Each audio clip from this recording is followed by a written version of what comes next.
அப்போது அவர் அவர்களுக்கு இந்த ஓமையை சொன்னார்.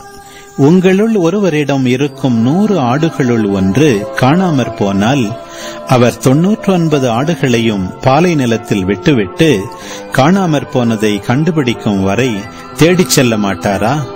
கண்டுபிடித்ததும் அவர் அதை மகிழ்ச்சியோடு தம் தோள் மேல் போட்டுக் கொள்வார். வீட்டுக்கு வந்து நண்பர்களையும் அண்டை வீட்டாரையும் அழைத்து, என்னோடு மகிழுங்கள், ஏனெனில் காணாமற் போன என் ஆட்டை கண்டுபிடித்து விட்டேன் என்பார். அதுபோலவே மனம் மாற தேவையில்லா 99 நேர்மையாளர்களை குறித்து உண்டாகும் மகிழ்ச்சியை விட, மனம் மாறிய ஒரு பாவியை குறித்து விண்ணுலகில் மிகுதியான மகிழ்ச்சி உண்டாகும் என நான் உங்களுக்கு சொல்கிறேன்.